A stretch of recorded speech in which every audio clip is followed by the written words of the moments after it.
Tim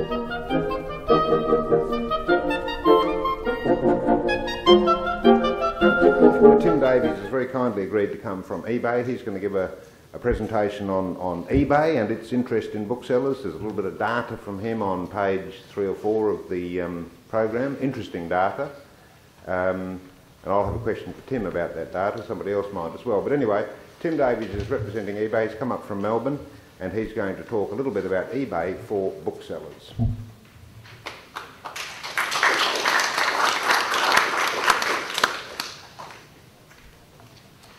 Thanks, Guy, and good morning, or it's actually just good afternoon, everybody. It gives me a lot of pleasure to be here today to talk to you guys because I know that a lot of you aren't selling on eBay yet, and I'm not saying that in, like a salesman trying to get you to sell on eBay, but I want to share with you some information about eBay, a little bit of the history and evolution of eBay as a marketplace. But before I do that, I'll run through a little bit of background about myself. Firstly, I am a seller on eBay. I sell photographic equipment, so for those who want to ask some questions about photos, I can do a little bit of that as well, although I've not come up with a solution that cheap. I think that's brilliant, David. I've been working with eBay, employed by eBay for about 3.5 years now, and my job through most of that time has been working with sellers of all shapes and sizes, especially a lot of our larger sellers, and helping them to scale their business and grow their business on eBay. And the way that we've done that is to help them to understand what the buyer sees and what the buyer experiences when they look at that computer screen. Because if as a seller in the online space you don't understand what the buyer's seeing and how they're thinking and how they're feeling, then you won't know how to actually communicate to them through that computer screen. And that really is one of the biggest challenges of selling online. So a little bit of background about eBay. The eBay marketplace, or the eBay phenomenon, if you like, was originally called Auction Web. It wasn't called eBay.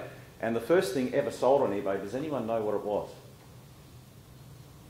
Oh, one of those pairs dispensers. That was an early one. No, the one that I've been told was the first one was actually a broken laser pointer. How random is that?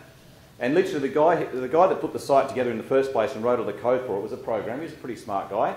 And, he's like, well, I need to test something, and I'll grab this, I've got this broken thing here, and I'll put that up and see if it works. And he got an email from somebody in Germany. I mean, he was in America, got an email from somebody in Germany saying, how much do you want for it? I'll buy it. And he had to write back to him and say, are you actually sure this is broken? You do realise it's broken. You're really sure you want it? He goes, yes, I collect broken laser pointers. So to the point that has been made earlier, the internet, never mind eBay, but the internet is globalising shopping. It means that people from anywhere in the world can access products anywhere in the world, and that's what eBay has always set out to be.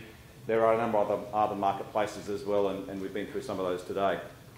So it's really interesting to sort of know how eBay began.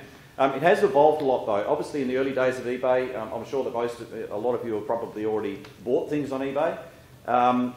But it's evolved a lot, particularly over the last 2 or 3 years. There's been a massive shift, and this has all been borne out by the increase or the growth of e-commerce, or people buying online through their computers for convenience.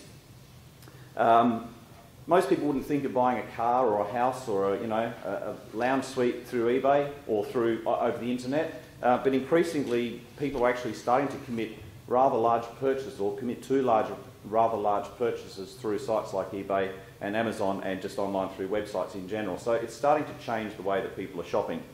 These days on eBay, around 64% of items listed on the eBay site are fixed price, not auction. Now when you're dealing with the sort of books that I know a lot of you guys sell, auction might work better for you.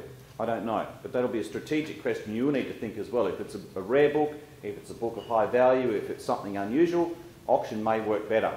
Don't go and put up a very valuable book for 99 cents, which is sometimes the recommendation. Do your research first. If the book doesn't appear on eBay, I would not start it at a low auction price. That's just a strategic thing from me.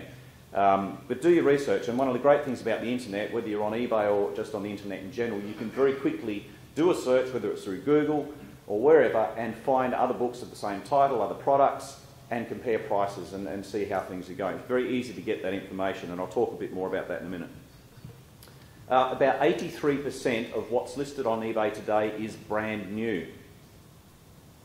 Now that's interesting because I reckon 5 or 6 years ago that figure was a heck of a lot lower. In fact, I know it was.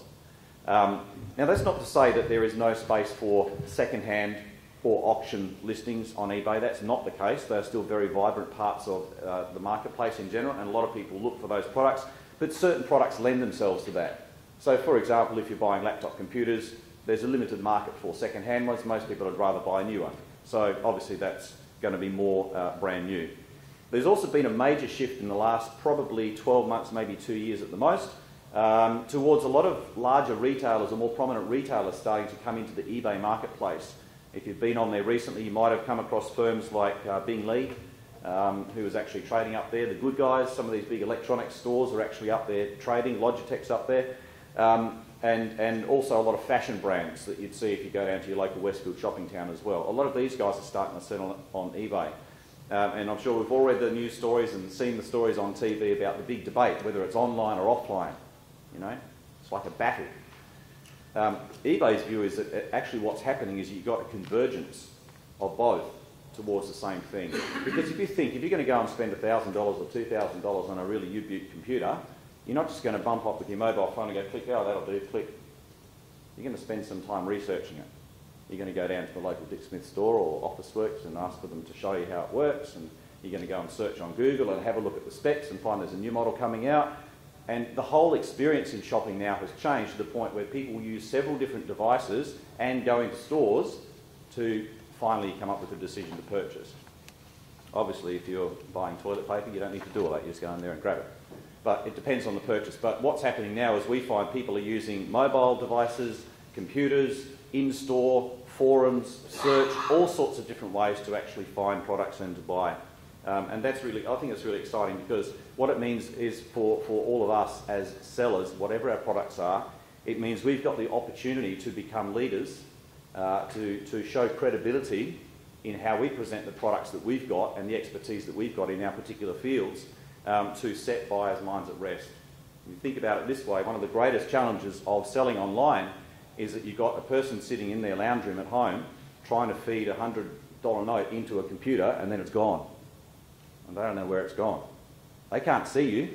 They walk into your physical shop, you can smile at them and you can talk about the weather and you can play some nice music and you can smell the coffee. On the computer you can't see any of that. So that's, again, quite a big challenge. A couple of stats quickly about eBay, and then I'll move on to some other things. Just to give you an idea of the size of the opportunity on eBay, it is massive, no matter what products we're trying to sell. eBay has got around 7 million, or just over 7 million unique visitors to the Australian website every month. Over 7 million people every month. It's pretty phenomenal. That's close to about 3/4 of people that are actually online in Australia that are 18 years and over, that actually can buy books and own a credit card. So it's a very big marketplace, and the point I want to make is these are not people on Planet eBay, on some other place that we don't see anywhere else. These are the same people that walk into your shops. These are the same people that walk down the main street in Sydney or Melbourne or wherever it happens to be. They're the same people, and so they're looking in multiple different channels.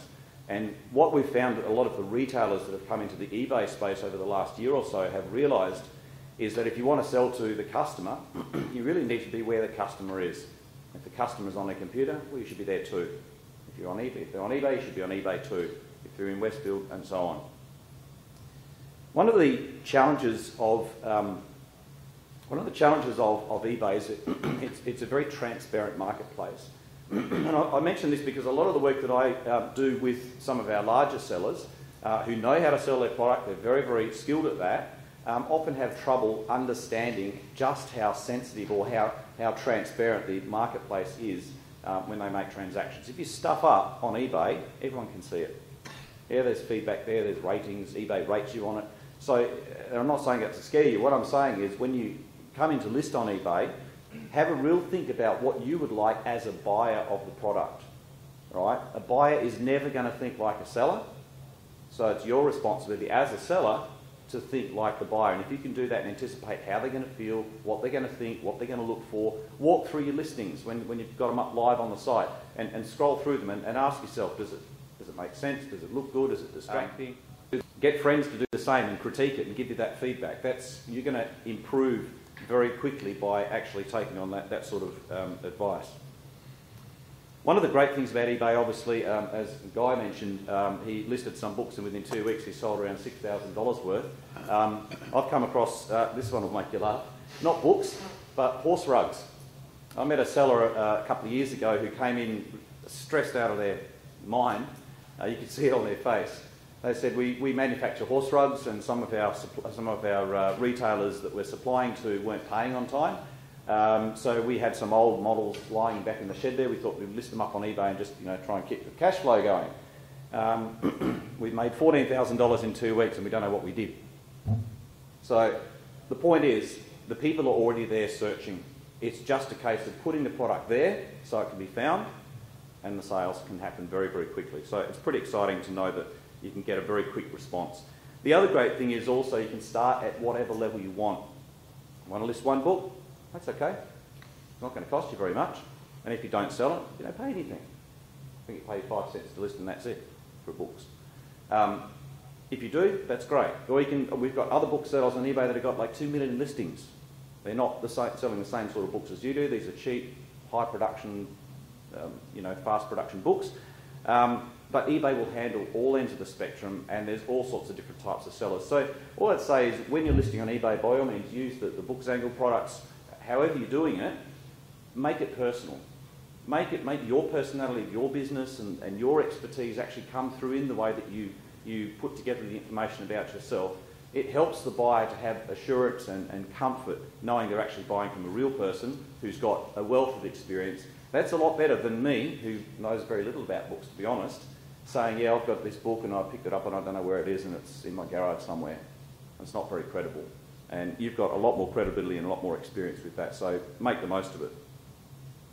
Another great thing about eBay is that it is global. eBay actually operates in about 39 different countries. We've got websites in a lot of the different countries as well. By listing on one site, you can actually have your products available to over 100 million different people, huge numbers, if you want to. You don't have to. You can just list on the Australian site, make it only that you will ship to Australia and that's it. Or you can say, yes, I will also ship to the US and I will also ship to the Middle East. And you can make those choices and turn them on and off as you choose.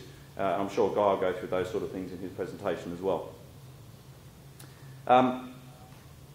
The fastest areas of growth on the site at the moment are probably not books, but I think there's a reason for that, and I'll cover that in a second. But the significant growth areas are fashion.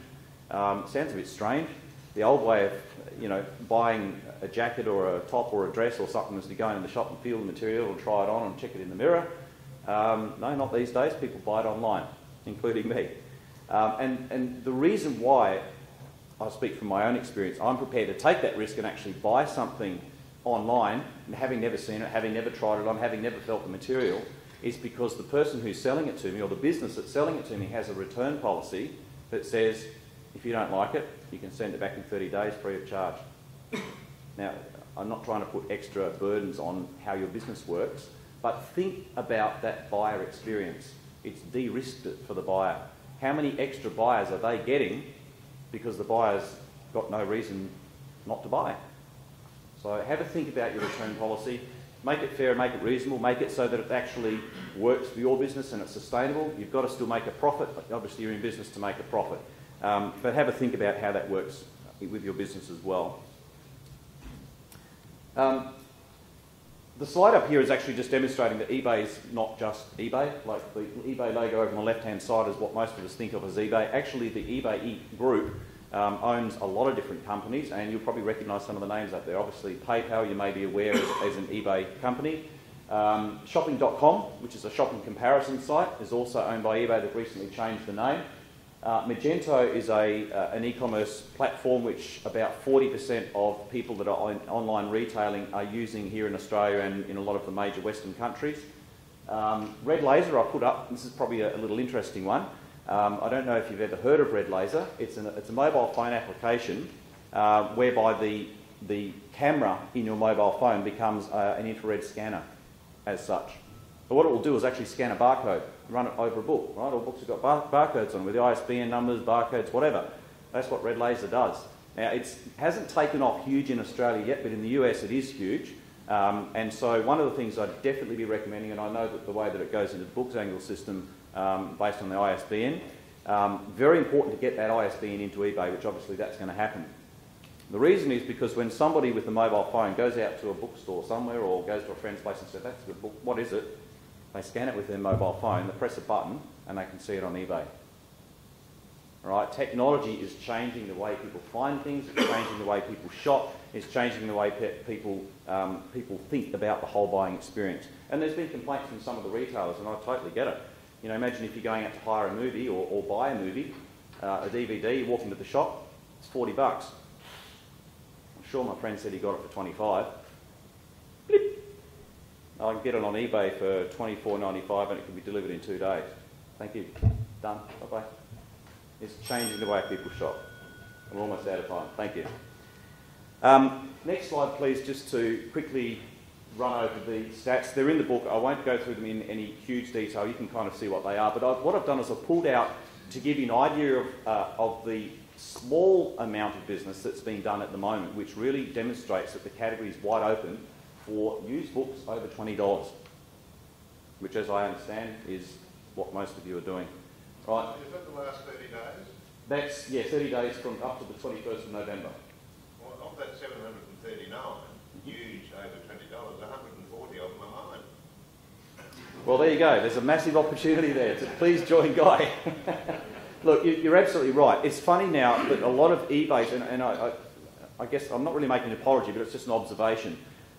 eBay now is spending a lot of time and energy trying to get on big retailers. That's great. There's a lot of products there that everybody wants in their home. But for the specialised people that have collectibles, that have rare items, that have hard to find things, specific books that they want, they will still come to eBay and they'll still search. And that's why Guy could list those products and get the sales happening so quickly, because people are already there looking for them. It's just there's not much supply. So it is an enormous opportunity, and those figures really bear that out. The figures there were obtained from Terapeak. You can get the website's up there as well. If you want to get into it, it depends on the size of your business. Terapeak is an independent company which takes data of listings or sales on eBay and allows you to then actually go and look at individual sellers and see how much they're selling, what sort of prices they're charging. It allows you to do a marketplace research, if you like, and also on particular titles or keywords. So by all means, go and have a look at that as well. One last thing that I want to go through, or two things. Can we just have the next slide? So, sorry, probably should have put this earlier. This was me trying to explain the difference between actually being in store and sitting at home, all on your own with the computer in front of you. Over here, we've got a lot of warmth and touching and smiling and talking going on, which is great, makes the customer feel wonderful. And over here, cold, hard pixels on a computer screen. So, just a perspective. We mentioned before about the duplicate listing policy which eBay has. I have got advice while I was sitting over there during the session to say that the fixed price duplicate, there's two policies. There's a fixed price duplicate listing policy and there's an auction listing policy. I'll explain the fixed price one first. The fixed price duplicate listing policy means you are only allowed to list one of an item for which you have multiple copies of. I've confirmed that that's actually both for new and for used products. Sorry, we were talking about that a bit earlier. But what I'll share with you is a strategy that you can do to actually kind of get around that. Got to be careful how I say it. But I'll talk about that in a second. I'll very quickly mention the auction one because, as I suspect, a lot of your listings may actually fall into an auction type sale. With the auction policy, you're allowed to list as many copies of the same book as you like, providing you've got a clearance rate of about 30%. As long as you're selling it, as long as at least 30% of the auctions that you're listing are selling, you can list 1,000 auctions. That's not a problem. If you're only selling 5%, you obviously need to bring them down. With the fixed price one, the strategy that was mentioned before, the suggestion was, you differentiate the price by 5 cents or whatever. That's probably a bad example. The reason is because our system will pick that up and go, 5 cents. All right. the policy actually says as long as there's 3 substantial differences between the listings, they're not considered duplicates. So let's take a scenario. You've got 3 books of the same title. One's a particular edition, another one's a second edition. They might be 3 different editions, exactly the same title. They might have a different cover. The price might be the same. The price might be different. Have a think about as you're planning that, and this is probably something that BookZangle will need to also work with you with your listings and probably with eBay as well to work out the best way to actually make the most out of that. So where there's the idea is that if you've got several books and they're all pretty much the same price, same colour, same everything, then it becomes annoying for buyers to have to scroll through and not see what the difference is. If the difference is obvious, then that'll come out in your title and your pricing and so on anyway. Thank you. Last slide. 2 things, this will take me 2 seconds. We do have a seller training course. If you are serious about selling on eBay and doing it as a business and you'd like to know how to get started yourself, apart from what BookZangle is doing, there is a course. You can go onto the site and actually have a look about that. That's run in Melbourne and Sydney and Brisbane as well. And the last slide is the eBay Seller Centre. I would highly recommend, whether you're listing manually yourself through some U-Boot system or through BookZangle, that you go into the Seller Centre and have a poke around. You'll find an enormous amount of information in there which is written specifically for sellers. So if you do come onto eBay, which I hope you do, thank you very much and good luck.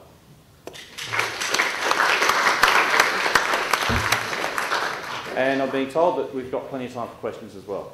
So, I've got a question. Yeah, sure. If I can ask one.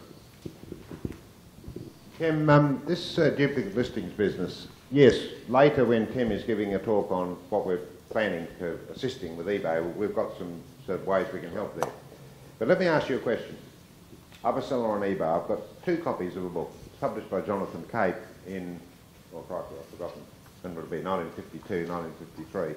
And it's a book by Ian Fleming. It's called Casino Royale. And I've got 2 copies of it. And they're both the same publisher. They're both the same year. They're both hardcover. They've both got a dust jacket. They're both exactly the same condition. There's no difference between them. You could not tell the 2 books apart. There's not a single point of difference except for one. One of them is, I don't know, $50,000, and the other one is, say, $10,000. There's one point of difference. The only other point of difference is that inside the $50,000 one is written to my dear mum from Ian Fleming, okay? Or, you know, to my best mate, whatnot. That's the only other point of difference. Every particular they're exactly the same. That's only 2 points of difference, and you guys are saying you need 3. And yet I have 2 completely unique products there. They're completely different. You cannot say they're the same book. They're not. As in the second-hand or the used environment, now that's a very extreme example just to make the point, but there's plenty of others where the only point of difference between the 2 books might be that one is a hardcover and one is a softcover. That might be the only difference. Again, price. Might even be the same price. Yeah. So but they're completely different products. And yet your system is saying, no, we're going to treat them as the same product.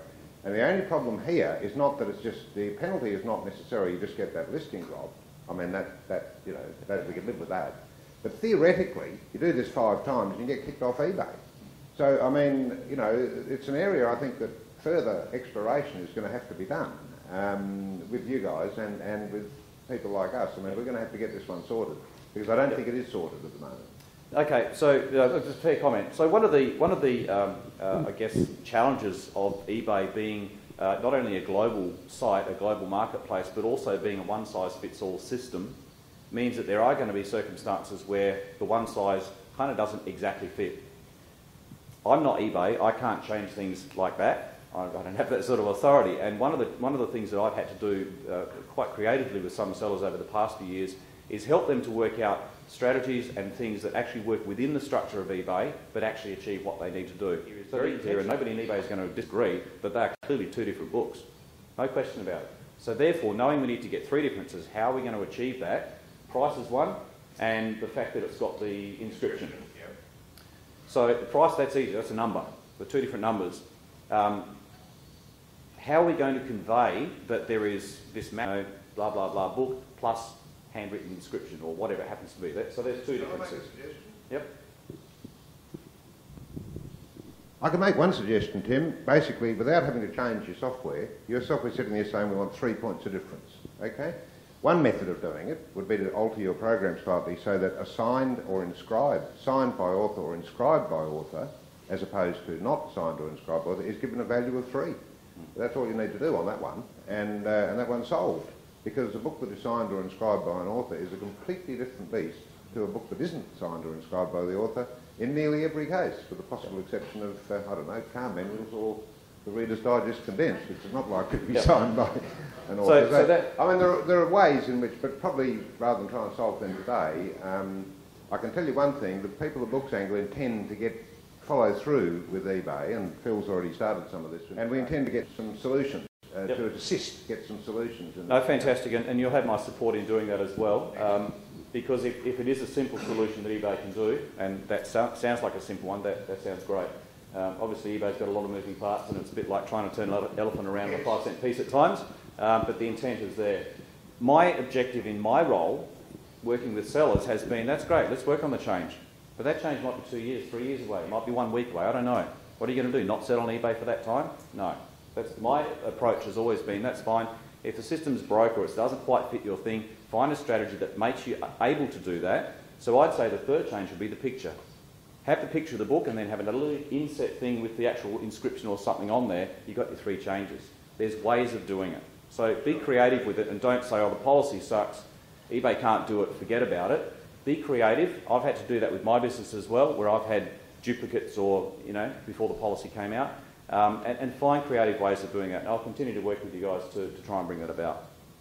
So there's a question here. A question. If you include signed copy in the title of the book, does that then mean they're 2 different books? Well, yes. Well, the reality is that we're dealing with 2 entirely different value propositions to the customer. So how do we convey that on eBay, on a structured, skeleton-type marketplace, so that it doesn't fall foul of the policy for the time being, assuming we can maybe change that later, but for the time being. So yes, you would say in the title plus inscription plus signed or signed by author or whatever it happens to be, so you've got different keywords in there, very clearly 2 different titles, 2 different prices, and then I'm suggesting the third easy change would be an image. If that's not so easy, because it might not be easy with the software approach, you would then in the item description make it very clear. This is not an ordinary book, this is worth more because it has got such and such a inscription, and there's your third change. There are different ways of doing it. Okay. No worries. Thank you very much. Okay, thanks, Tim.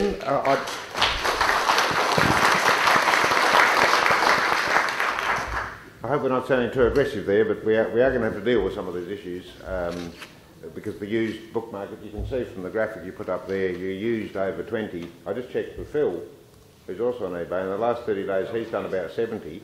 140 of them are mine, so of your 730 odd books, 200 of them are sitting here between him and me. That's books over $20, so all of mine are over 20. Look, thanks very much for that eBay stuff. Tim is undertaken to hang around during lunch, and I anticipate there'll be a number of questions and queries people want to ask him specifically about eBay, so he's there to be pummeled. There are issues with eBay. One thing I will say, despite the problem with this duplicate listings, eBay have done this, I think it's fair to say, they do not want their site to become the screaming mess that Amazon and I'm afraid iBooks and I'm afraid Bibliocom themselves have all become. And those screaming messes are thousands of books with dozens and dozens of pages from these blasted megalisters, every single page taken up with these books at 1 cent, 2 cents, 3 cents, all the same book, most of them not even in inventory, most of them effectively an online internet scam.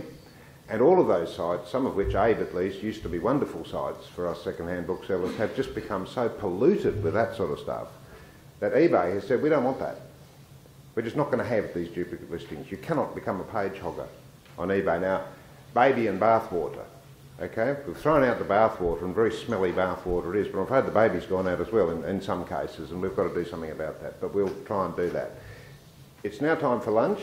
Don't forget, downstairs there's cafes and all that sort of stuff. We're having 50-minute lunch, so we reconvene at 1:20 with the next paper. Thanks to Tim, he will be hanging around during lunch up here or downstairs, and feel free to beard him in his den and ask him anything about eBay that you'd like to know further. Thank you.